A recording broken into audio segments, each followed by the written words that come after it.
Good morning. Thank you for joining me for another 5 good minutes with the Word. I'm Barry Bryson, and we're continuing our study of the Gospel of Matthew, and we're in chapter 14, and we're going to read verses 1 through 12. This is the account of the death of John the Baptist. At that time, Herod the Tetrarch heard news about Jesus and said to his servants, "This is John the Baptist. He is risen from the dead, and that is why miraculous powers are at work in him." 4. Herod had seized John and bound him and put him in prison on account of Herodias, the wife of his brother Philip. For John had been saying to him, "It is not lawful for you to have her."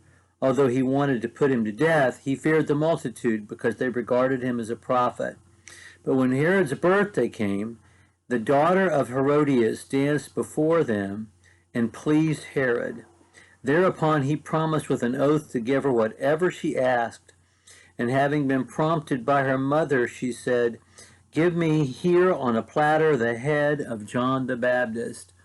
And although he was grieved, the king commanded it to be given because of his oaths and because of his dinner guests.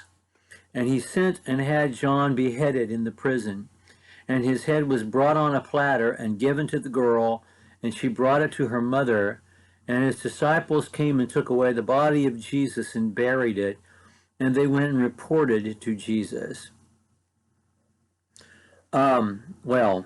This is a tawdry episode. This is the same Herod that's going to try Jesus later on. He's not technically a king. He doesn't technically wear that title. He is a Tetrarch. That's the Roman title given to him. Some of the Herods are allowed to wear the title. King Agrippa II is allowed, and Herod the Great was allowed to wear the title king, although they were Roman vassals. This promising her anything is not something that he's able to do. Okay, so this is a flashback. Okay?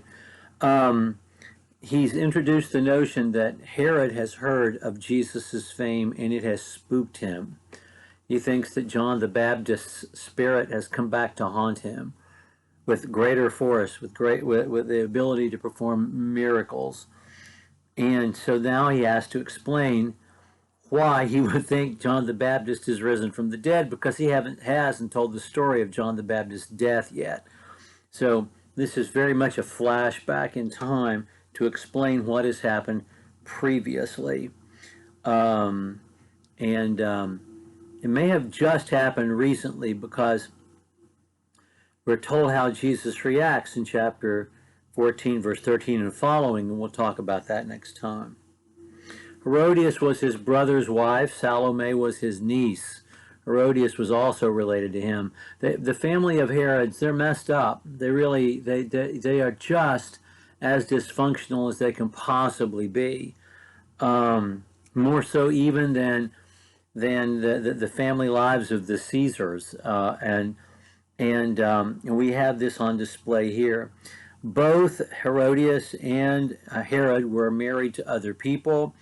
This Herod was married to the daughter of the Nabatean king. They both divorced their spouses to be together, and that caused not only tension between Herod and the Nabatean king, but armed conflict between the two as well, and Rome had to restore order because of this divorce so that he could have Herodias.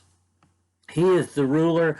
A tetrarch is somebody who rules a quarter of something. But it really is just a title, meaning you rule a part of something, because he rules about half of Palestine. So he has Galilee, which is north of Judea, where a Roman procurator is ruling, Pontius Pilate. And he also rules Perea, which is across the Jordan and to the southeast, and in the area that used to be Moab. And that's where his great fortress was, Machaerus, just across the Jordan River. And that's evidently where he is having this dinner party. And that's where also he had his primary jail, where he's keeping John the Baptist. John the Baptist is in jail because of the way he has condemned Herod and Herodias for divorcing their spouses and marrying each other. But he didn't kill him, and he doesn't want to kill him, because as we can tell from the story, he's a bit afraid of him, because he believes him to be a man of God. The women and the men at this dinner party would not have eaten together, not at all. But for some reason, Salome came and danced there. I don't know the nature of this dance. In Hollywood movies, it's always, basically portrayed as a dance of the seven veils and a striptease. I don't know that that was the nature of the dance. She's a young woman. She's called a girl in the text. She's not married yet, so she's probably in her early teens when she does this.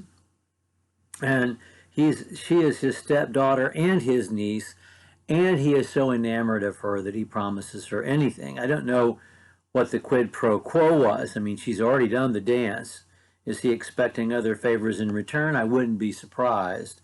But that's not recorded in the text. And her mother knew this was going to happen. And her mother coached her ahead of time. When he says he'll give you anything, say you want the head of John the Baptist on a platter. In fact, she has the platter already there. I want it on this platter. And Herod is distressed, but he does it anyway because he made the oath. I don't know that he's so much a man of his word. And also because, verse 9, of his dinner guests, to save face in front of them. And if you can imagine how macabre and gruesome this is, to give this girl the head, the recently decapitated head of John the Baptist on a platter for her to take to her mother, and that being something that a 13, 14-year-old girl would be carrying to her mom's room. Heavens. It tells us something of the time in which they lived and the people among whom they walked. Well, we'll find out more about Jesus' reaction to it next time. Thank you for joining me for another 5 good minutes with the Word.